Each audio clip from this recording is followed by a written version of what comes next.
Hey, what's going on? Ryan here with Intersection Records, and I'm here with my buddy Aaron. We are going to talk U2. We are going to talk ranking their albums. We are going to exclude the 2 live albums, Under a Blood Red Sky, and what's the other one we're taking out? Wide Awake in America. We are going to include Rattle and Hum, though, because there's 9, I believe, studio songs on that record, and of course there's a bunch of live stuff, but it's a proper studio album in the sense that there's another. Aaron, what's your first exposure to YouTube? Before we begin, I just want to say how happy I am to be a part of your YouTube channel. Oh, thanks. I'm watching your shows. I respect what you do. See on stage and not to see on my computer screen. Hey. It's an honor to be here with you. Oh, good. Thank you for that. So what are we doing? We're starting with our ranking. Yeah, we're gonna rank. When do you first remember hearing YouTube? Boy, you know, as we were having a couple conversations leading up to this and talking about it. I have this idea. The moment when I really realized that U2 is so much different than other bands out there.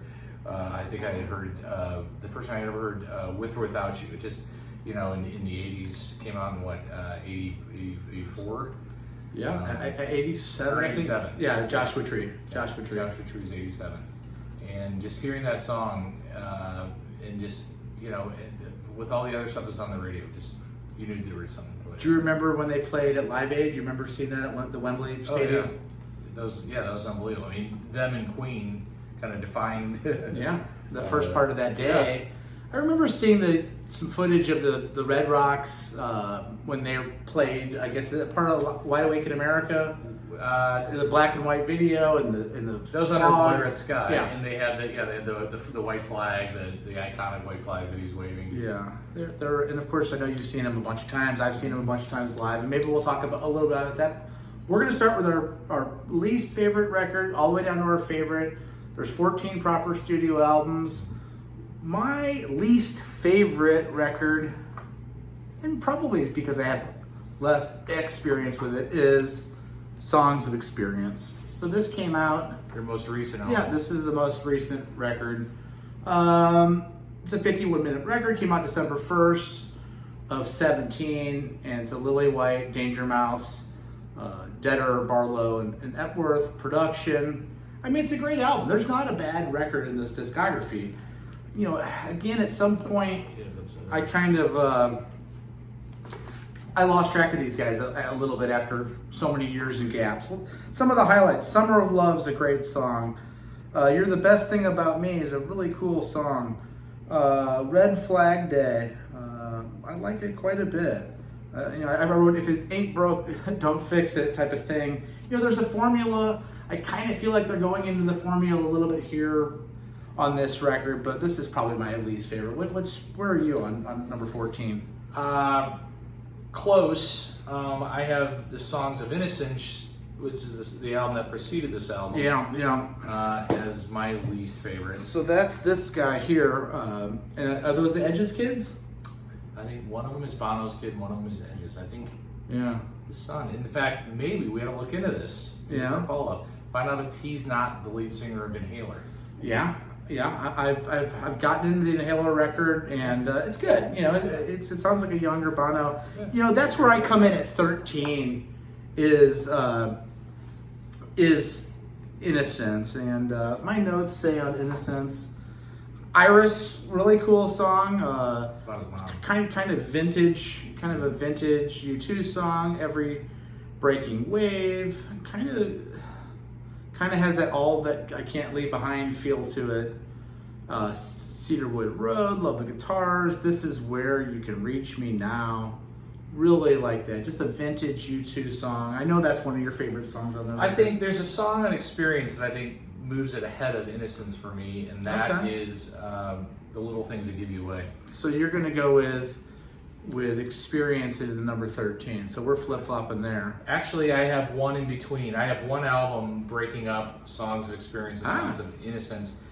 And there's going to be a lot of people that aren't going to like this, but October. So October, okay. So, and, you know, I mean, if you look at these U2 albums, I mean, they got 14 albums out here. And on these 14 albums, every single one of them has 4 to 5 good songs at least, right? Yep. If not, a couple albums have every song is good. Yeah. For me, October, it just has the fewest replayable songs. So your 13 is October. Right. And that leads me to my 12th, and that is October as well. I agree with you. I mean, it opens up with a classic Gloria, which is one of their best early period songs. Absolutely. And there's a dramatic fall off. And let me say this, I hate to say this, it's a boring record. I mean, I Fall Down is pretty cool, piano intro. The story on this record is that Bono had the lyrics written for this record, and he lost the lyrics, and they had to rewrite them in the studio, and they rushed this record out. I mean, you have your whole career to write your first record. The second record falls flat. Rejoice is kind of a cool song. Lots of religious overtones in this record, which is cool.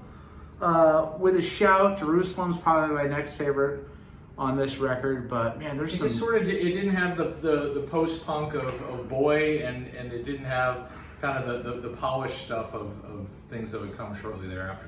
Yeah, you're right. I mean, the first record's so energetic, and this is it's melancholy. It's a little bit too religious, maybe, and it just doesn't work for me. Where are you on number 12? Number 12, I have your least favorite album is Songs of Experience. I moved it up, as I said, because of that song, Little Things Give You Away. I think that's a good one. There's some track listing on that. Beck did an amazing remix of Love Is Bigger Than Anything That's Way. I really like that song too. I think there's some good stuff on here. You can tell Bono wrote this album after he was in that accident. I mean, I think he had a couple instances of one that almost took his life. A bicycle accident? He's in a bicycle accident in Central Park, and he has, I guess, some heart issues or something like that. I forgot about that, yeah. A lot of this, I think it becomes very interesting if you kind of know maybe where it's coming from. So. And again, none of these albums are bad. We're talking about one of the greatest bands of all time, and you know, a couple songs either way can hit to make something. The rest of the record, starting with my 11th, is How to Dismantle Atomic Bomb. And I mean, this is a great record. So Vertigo comes out, Uno, Dos, Tres, Catorce.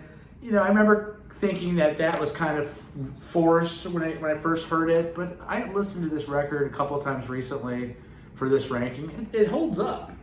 This album comes out in November of 2004. Again, Steve Lillywhite's back in the producer chair. It's their 12th record. City of Blinding Lights is one of my favorite U2 songs. Good one. A Man and a Woman. You know, there's ways of doing a ballad and there's ways of doing a love song. And love songs can be tricky because they can always be cheesy, but there's just a beautiful, touching thing going on with that song. I love that. Original of Species is kind of an interesting track too. I think that one's... Yeah, for me, the rest of this record kind of starts to fall apart a little bit. I put Not Too Much on Miracle Drug. One Step Closer to Mellow, All Because of You, I don't like.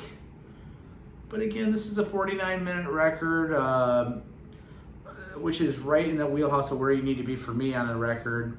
Where are you coming in on number 11? Well, I want to make a quick little note too, that probably all my 9 through 14 albums could almost be interchangeable given in any given week or month or wherever I'm at. Because I think they're all kind of on the same level. And kind of depending on what you're in the mood for and how they strike you, I think they could be interchangeable. But I have my number 11 album is No Line on the Horizon, which was an experimental album. Here's for sure.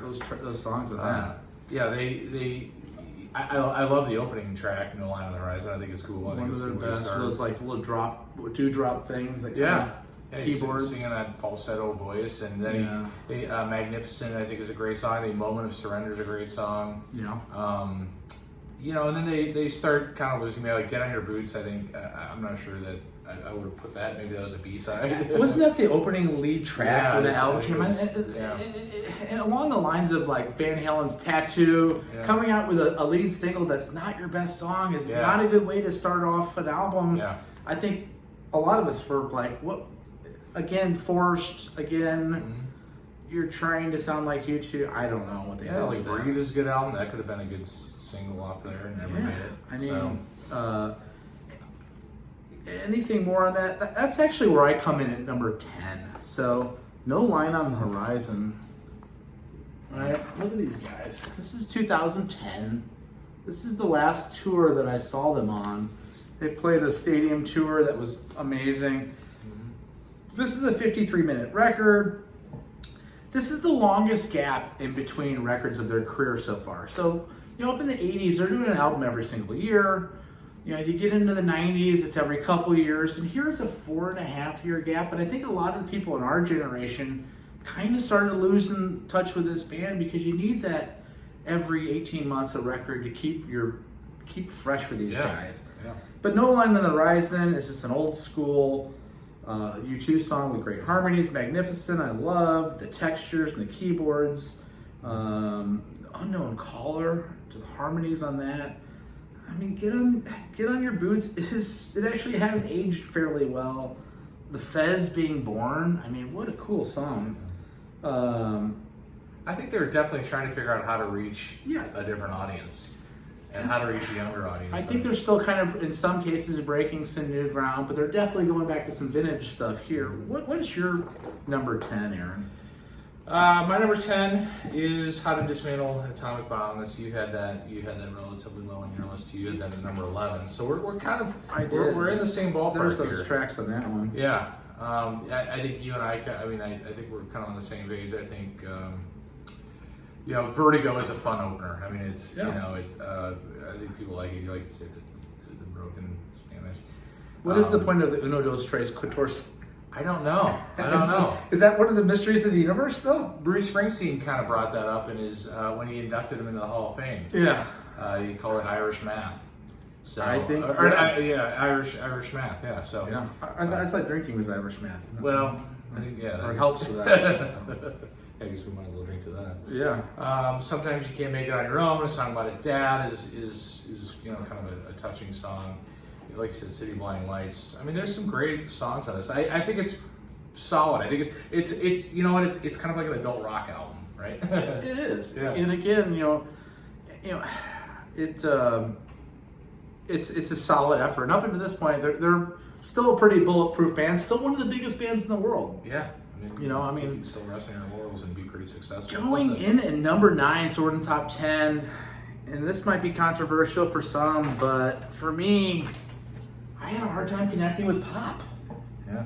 I know a lot of my buddies, and I really love this record. Some of my favorite U2 songs are on this record. This Flood does some producing on this. Howie B and Steve Osborne. So the Eno Lily White thing is not happening. It's a 60-minute record.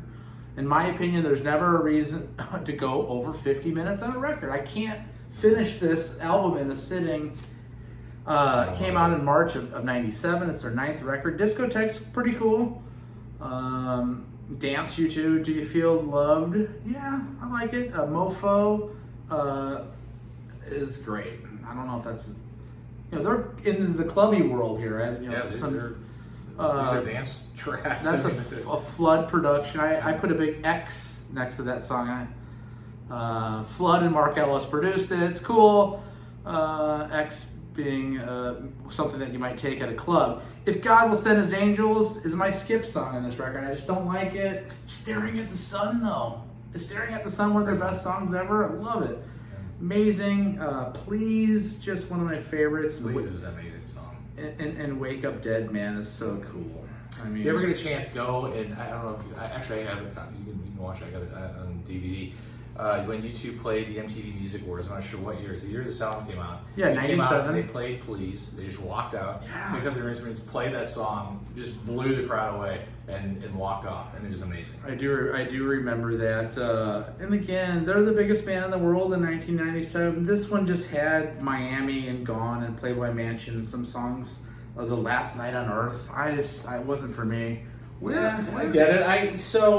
I'm not going to tell you where I put that, but I'm going to tell you that this is my favorite era of U2. Okay. I'm going to just throw that out there. So the 90s, okay. I loved it. I thought they were, they had put out a huge album, then they put out another huge album, they started experimenting, then they were able to take that experimentation and have some fun with it. And I think that's what pop is. and I think if you try to take it too seriously, you can enjoy it. But man, I'll tell you, there are a few songs that you just mentioned that you don't like, and I was 100% with you. Yeah. And I don't know if I just after listening to them after a while, you kind of get it, and you're kind of, man, I really like that song. Or I like this part of the song makes this whole song. So I'm not going to tell you where I put that right now, but what is your number 9? my number 9 is All That You Can't Leave Behind. All That You Can't Leave Behind. Yeah. This guy? Yeah, it's a great album. I mean, I this is kind of this is, almost a comeback album for him, right? I mean, It really is. So pop didn't do quite as well in the charts, and it didn't have that big crossover. I mean, if Please and Staring at the Sun are their big songs, this kind of brings them back to the... Talk about this record. I mean, you go from the song you mentioned, Mofo on pop, and then you go to Beautiful Day. I mean, they can't be any more different, right? Yeah, another anthem in a band that is known for their anthems. Yeah. They every record almost has that big stadium rocker. Yeah. And Beautiful Day is certainly going to play into that. Walk On is a phenomenal song. Kite is incredible. I mean, it's just some beautiful lyrics. Yeah, that's one of my favorite U2 songs. In a little while, that's what was it, Joey Ramone? I think it was the last song that Joey Ramone listened to before he passed away. I did not know that. No, that's yeah. So I mean, I like this album. I mean, even for me, number 9 is not a bad place for a U2 album. No, again, So- we're talking about a band that's got 14 great albums, and somebody's got to come in first. And that's actually where I'm going to come in next too. My number 8 is going to be All That You Can't Leave Behind. I mean, Beautiful Day, Elevation still works. Walk On, Kites, probably. Here my notes say, I'm a man, not a child. I'm a man who sees the shadows behind. I mean, I have goosebumps even saying it. It's just one of my favorite songs, and on a personal level, it's important to me on a personal level. In a little while, it's great. Well, honey, what a hidden little acoustic gem. Yeah. It's almost like a little throwaway track, but Yeah, it's kind of a weird little song for them on that cool. album, I think. What is your 8? My number 8, this, I think we're going to disagree on this one, but my number 8 is Rattle and Hum. I love this album. I think it's great. I think the original music on this album is some of the best they've ever put out. Yeah. I mean, God Part 2 is amazing. Yeah. Hawk Moon 269 is amazing. Do you know what the 269 stands for on that album? No. It was the 269 take of that song. Yeah. is when they finished it. I don't think I could have handled it.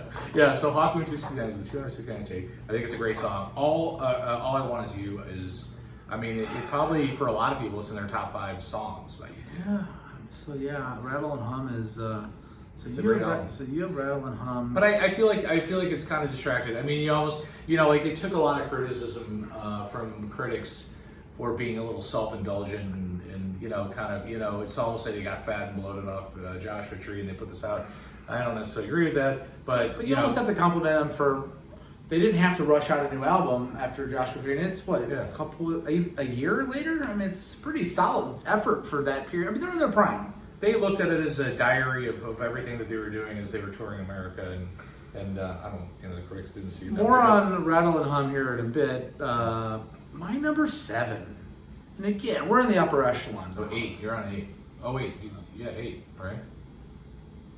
I My 8 is Rattle and Hum.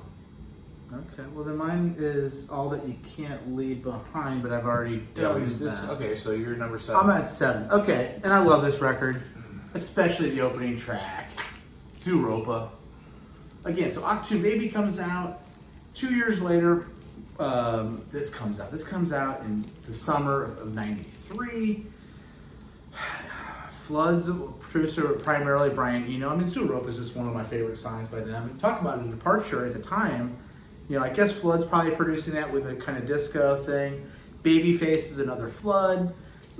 I like Babyface. Numb was kind of their lead single, I think. This one. It's one of the only songs that The Edge sings. I don't really care for it that much, but I respect it because they're taking chances here. I mean, they've already gone overground on their previous 2 albums and so popular 3 albums. Lemon, just amazing with that falsetto. Funk Dance, Fonts. Funk Dance, Stay. Far Away, So Close. Probably in my top 5 U2 songs. It's a good song. One of the greatest songs for me that they ever did. Daddy's Gonna Pay for Your Crash Car. Incredible. Some Days Are Better Than Others. Adam Clayton's drumming. And how about getting Johnny Cash to sing the last And song? then The Wanderer, which, it works for me good enough. This is a great record. A little top heavy with the first side being so strong and then getting a little bit weaker. Where are you on 7? This is going to disappoint a lot of people, but I'm going to say Boy. And Wow. to me, this speaks Wow. to the strength of their catalog, because Boy is a phenomenal album. It is. I mean, it's one of the great debut albums of all time.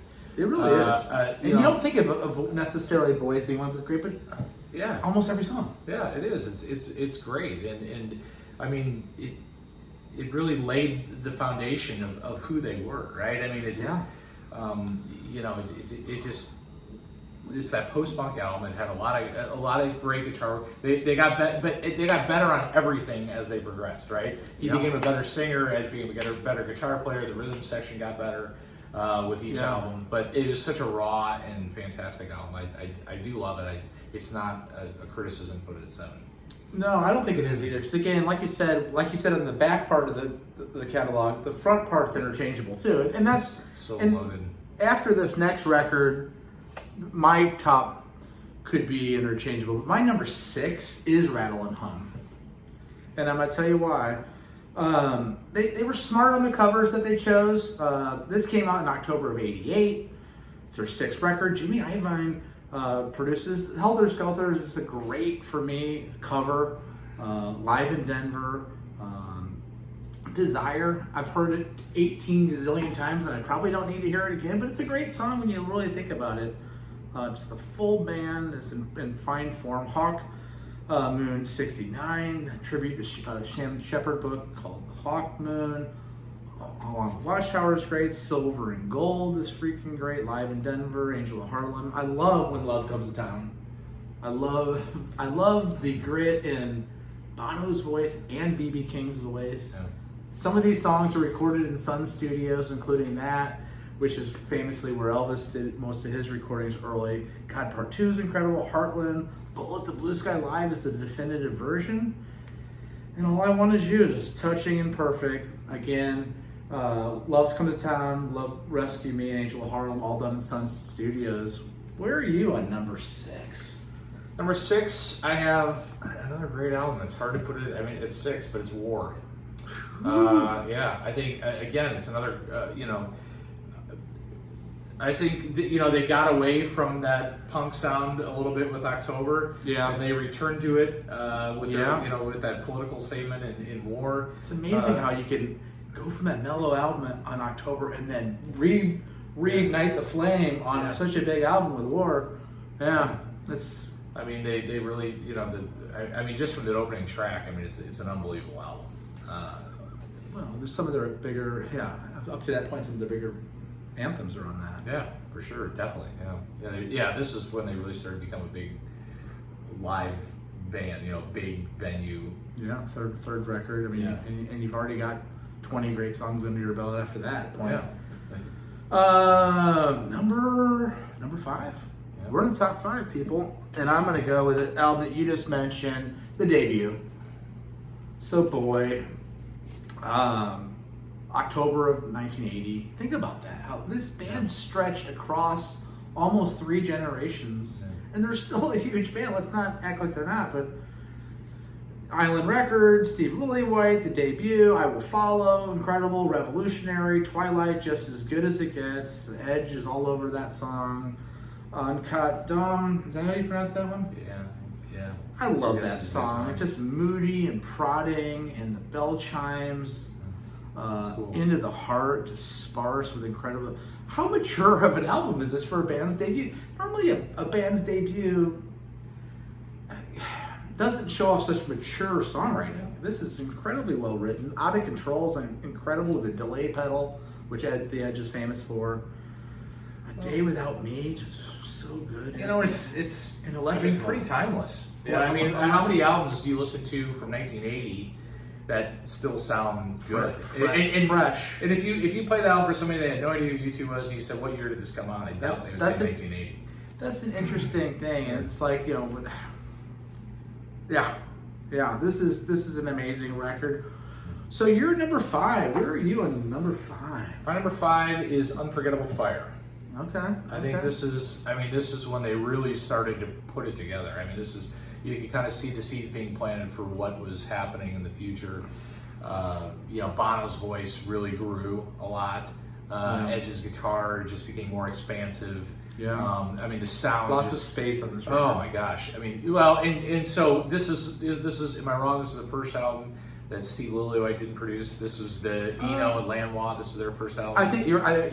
So there's a lot of influence from that. So you hear that a lot. And again, the rhythm section is growing stronger. I mean, the drums are amazing.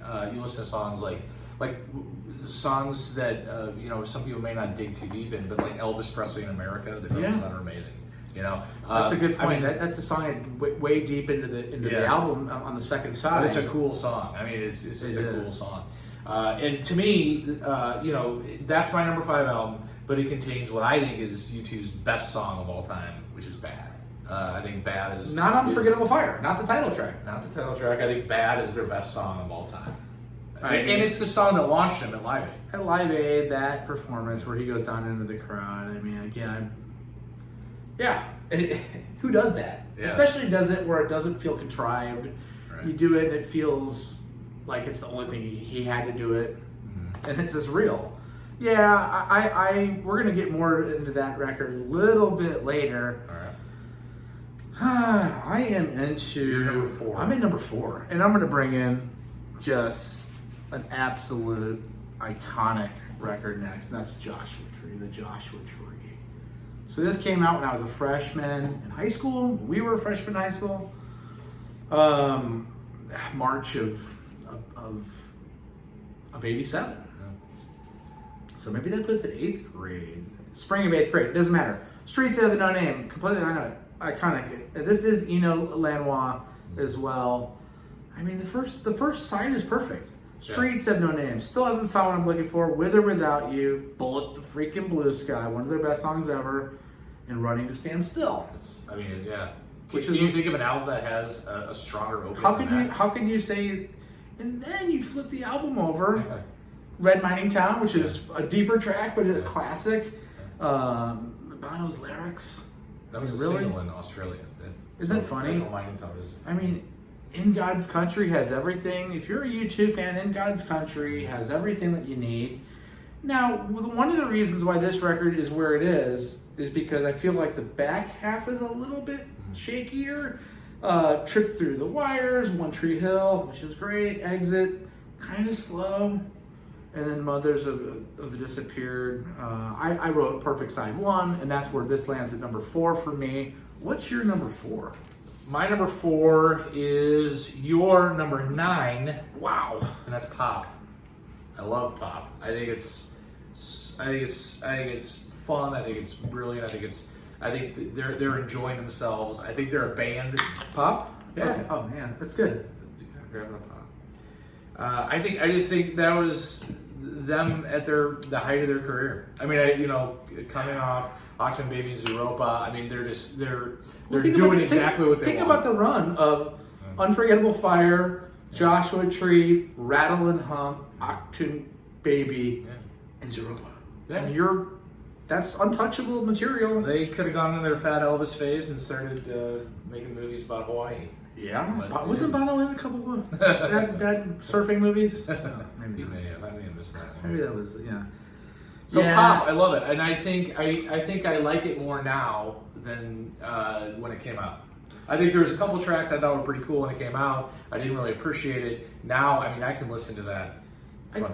What's cool about a discography like this is I feel like I could take a deeper dive into that now, and that especially the second half of that record or the middle section, and probably find some of the same things that you're talking about. It just didn't hit me, but yeah, it's again we're in upper echelon territory, and I'm going to come in at 3 if that's okay. Yep. With something that could be number 1, and probably always was my number 1. Until just recently. But Auction Baby. I mean, November of 91, freshman in college now. Yeah. 7th record, another Lanois Eno Records, Zoo Station. I'm ready for the Laughing Gas, right? Just freaking absolutely untouchable. The Sitar Effect guitar on Even Better Than the Real Thing. Just full flight U2 at their prime. One, again, you can write a love song that's cheesy, talking about how much I miss you and how much I love you and how much I'll do everything for you, but then you can write one and talk about, the vulnerability of,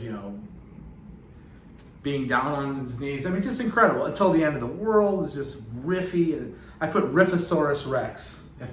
And Clayton and Mullen rhythm section, which you don't hear a lot of people talk about, but any great band is set up by a great drummer first, in my opinion, and a great drummer, and then you can sprinkle in all the other accoutrements onto it. So they'll play off of him. Yeah, Who's Gonna Ride Your Wild Horses is great. So Cruel is unbelievably effective, and the vibrolo, when you're so cruel when it hits that vibrolo effect, right? The Fly, just a riff master of the edge, Mysterious Ways. Again, the first 9 songs are untouchable. Mysterious Ways, Trying to Throw Your Arms Around the World. Maybe there's a slight fall off on Ultraviolet, but then you're back with Acrobat and Love Is Blindness. This, can't believe I don't have this at number 1. Where are you at number 3? My number 3 is Zooropa, which you had at 7. And again, it's this, I love the experimental stuff. I love that to me, this is when they were really doing what they wanted to be doing. Like, this is them at their purest. This is them exploring everything that they like. They're not trying to sell albums. They're doing exactly what they want to do. Yeah, and in fact, it was definitely a departure, and I think they did turn some people, even really Octu Maybe it was a completely different album than what came before it. But they had to, we'll get more into Octane Baby because I've got that coming up. But you give me your number. My number 2, man, and this is, right? Sunday Bloody Sunday. February of 83, 42-minute record. And if you watch by the way, subscribe to the channel, like these videos. We really appreciate everything. 42 minutes. We talk about it on my shows a lot. 42, even 37 to 42 is the perfect album length. Because if you can't say that, it's just perfect for me. I like that length of an album. Sunday Monday Study, Seconds is unbelievable. It's about Armageddon. An anthem of a generation in New Year's Day. Like a Song is just a call to action. It's a rebel song. This album is about fighting. Drowning Man. Just a dreamy song. Two Hearts Beat is one. I mean, just incredible. Was their first single? Was it? I think it was the first single. And then Red Light is Give You My Love. And then it finishes up with Surrender. Sadie's on the street and the people should meet, she knows. I mean, it's so hooky in the delivery. In the delivery. Yeah. And then 40, which is just, Bono is angry, his voice is gritty. People don't talk about how good Bono's voice is on all these records, even to today. It's when he wants to get rough and have that breakup and the distortion, it works. When he wants to do a falsetto, when he wants to be tender, he can do the whole thing. And he's a great performer to boot. He's one of the best frontmen of all time. Somebody, there's one review of that album just said that album, song for song, could go song for song with the Clash's Lion Calling. Yeah. Yeah, I mean, that's a pretty big compliment because I'm sure that U2 is inspired by the Clash. So have to be, and Thin Lizzy, which I don't know if you knew that. They're both from Ireland. And by the way, happy St. Patrick's Day. Yeah, that's what we're doing this for, right? So number two. Let's see. My number 2 is Joshua Tree. Mm-hmm. You really did this song. I mean, it launched them from being, a big band to being the biggest band in the world. Yeah, you're exactly right. They were kind of doing the thing with REM a little bit. In the United States, they were. It felt like it was like we're indie, and then this went, hey, we're better. Now they're selling out stadiums every night Yeah. around the world, and everybody knows the song. To me, there's not a weak track on this album. I mean, I get it. It changes a lot in the second half. I mean, it's hard to say that the second half of this album can keep up with the first half, because the first half is unbelievable. Because you go like It's seven, all-time. you go 7 songs deep to start an album off. Yeah, and The first side is Yeah. perfect. The first 2 on the second side are perfect. but it is a departure towards the end.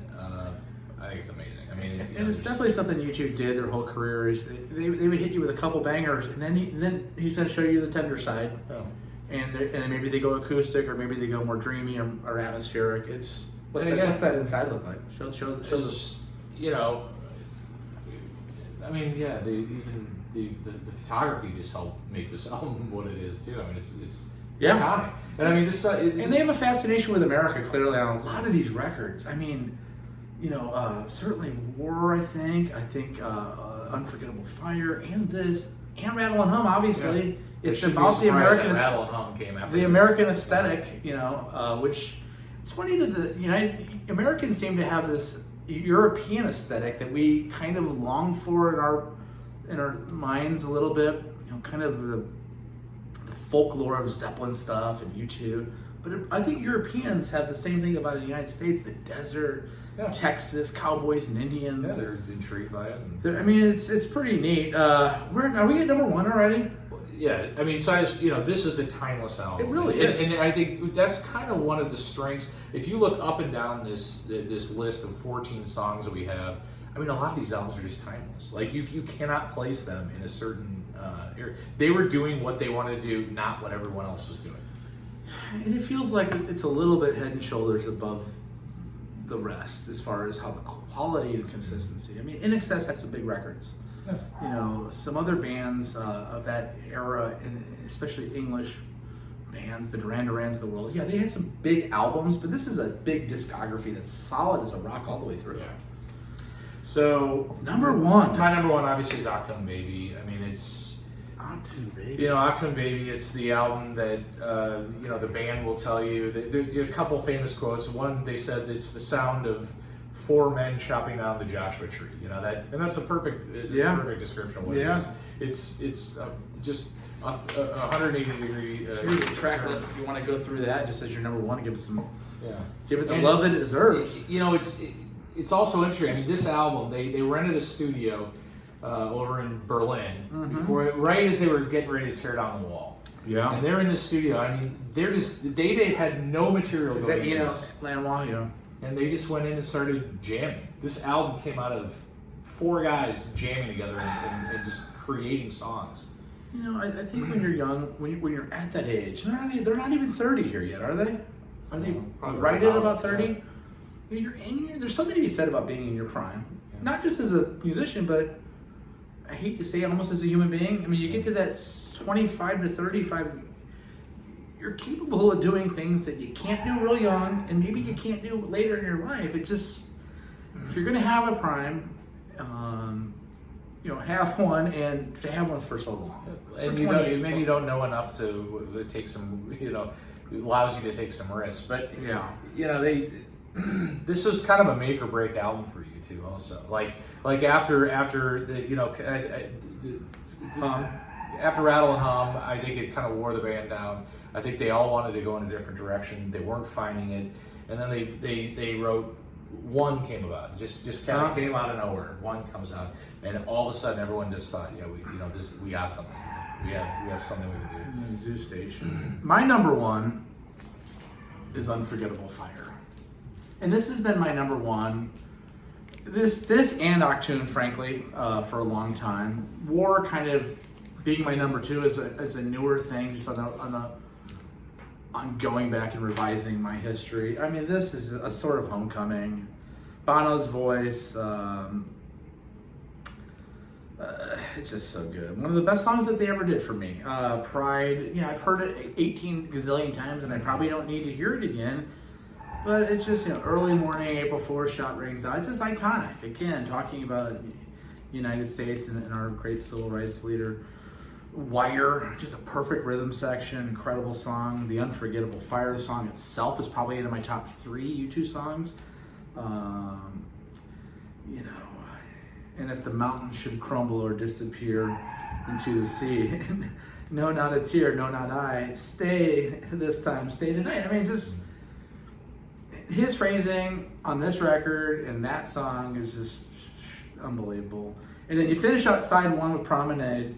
You know, fireworks, like a firework can explode, Roman candle on Lightning Love. It's just incredible, trampled underfoot. 4th of July, it's a little small bit, instrumental, bad. I mean, just amongst the best. I mean, like you said, it's your favorite song, right? Yeah, I think it's an amazing I song. mean, I think between Bad, Sort of Homecoming, Unforgettable Fire, 3 of my favorite songs, Indian Summer Sky, wonderful, Elvis Presley in America, great, and MLK is gorgeous. Eno is all over this, and I wrote Atmospheric Production, and I put it as their best record. That's our ranking. That's it's a great discography. It's a great band. You know, it's fun to go back and realize a couple takeaways, like how good Rattle and Hum for me is, how good Songs of Experience and Songs of Innocence are, when I wasn't needing a new U2 album at that time, but I'm going to go back and I'm going to dig deeper into those records just because they are that good. And I want to thank you, Aaron, for doing this. Pleasure. Yeah. Again, It's fun. Subscribe to the channel. We're doing shows every single day. We're going to rank some albums. Maybe we'll rank something in a couple months or whenever you want to. I'd love to have you come back. Whenever you want me back, I'd love to be back. It's fun. We appreciate it. Peace out. Happy St. Patrick's Day, and we will see you next time. See you.